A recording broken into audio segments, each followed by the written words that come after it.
নমস্কার, প্রণতিস কিচেনে আপনাদের সকলকে স্বাগত জানাই।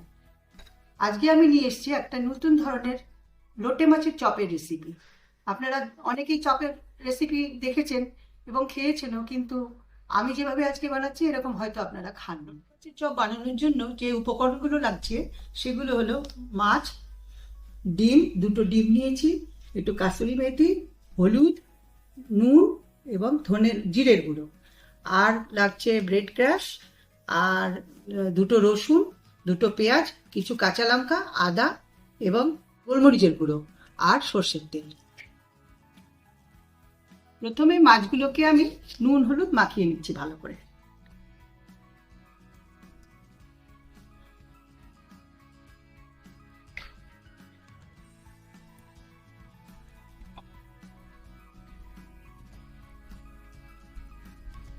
আজ রসুন, লঙ্কা, আদাকে এইভাবে কুচিয়ে নিয়েছি। এবার মাছগুলোকে আমি ভেজে নেব। মাছগুলোকে আমি ভালো করে এইভাবে ভেজে নিয়েছি, গুঁড়ো গুঁড়ো হয়ে গেছে মাছগুলো, আর কাঁটাগুলো ছেড়ে গেছিলো, কাঁটাগুলো আমি উঠিয়ে ফেলেছি। এবারে আমি রান্নাটা দেখাচ্ছি আপনাদের। তেল গরম হয়ে গেছে, এবার আমি পেঁয়াজ, প্রথমে পেঁয়াজগুলো দিয়ে দিচ্ছি, পরে রসুনটাও দিয়ে দেব, লঙ্কা, আদা সব দিয়ে দিলাম একসঙ্গে। এবার এগুলো ভাজা হতে থাকুক।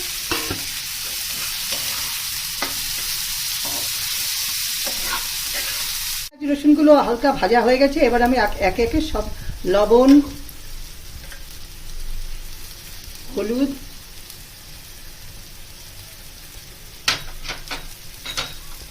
জিরে গুঁড়ো,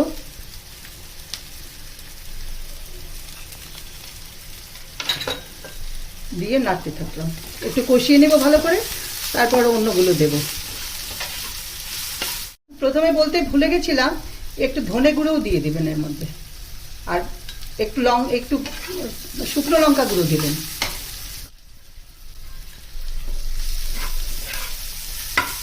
এগুলো কষানো হয়ে গেছে, এবার মাছগুলো দিয়ে দেব।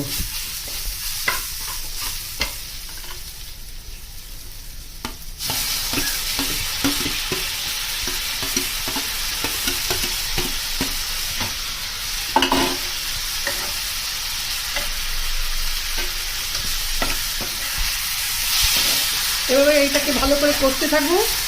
কষানো ভালো হয়ে গেলে তারপর আমি নামিয়ে নেব। অনেকটা কষানো হয়ে গেছে, এবার আমি কাসুরি মেথিটা দিয়ে দিলাম।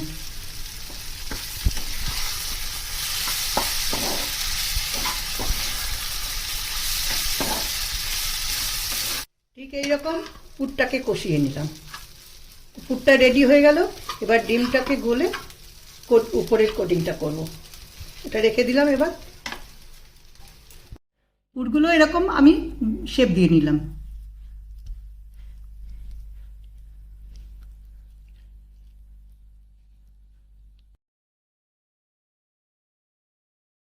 এবার আমি ডিম দুটোকে ফাটিয়ে নিচ্ছি।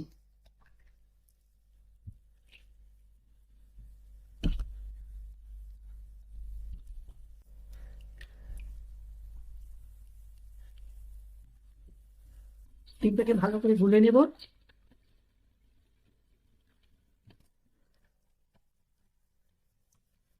এই ডিমের মধ্যে আমি নুন দিয়ে দিচ্ছি, অল্প একটু হলুদ আর জিরের গুঁড়ো আর একটু গোলমরিচের গুঁড়ো দিয়ে ভালো করে ফুটিয়ে নিচ্ছি।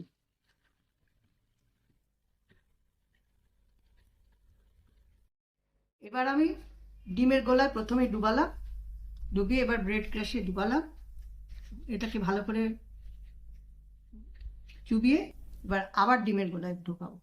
ওকে, এবার আবার ব্রেড ক্রাশে দেব।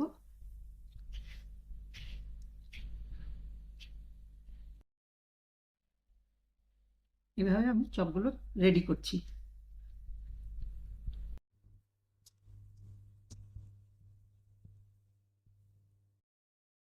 কড়াই গরম হয়ে গেছে, এবার ভাজার জন্য পর্যাপ্ত পরিমাণে তেল দিয়ে দিলাম। তেল গরম হয়ে গেছে, এবার আমি চপগুলো আস্তে আস্তে ছাড়ছি।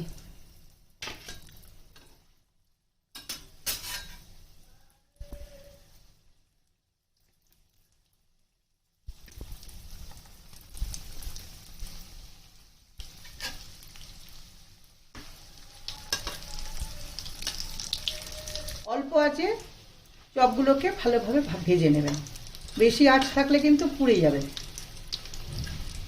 চপগুলো ভালো মতো ভাজা হয়ে গেছে, এবার আমি একে একে তুলে নিচ্ছি।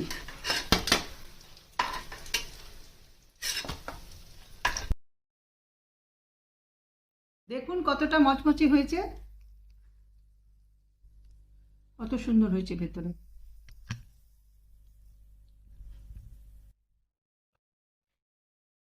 এবার খেয়ে আপনাদের জানাচ্ছি কেমন হয়েছে।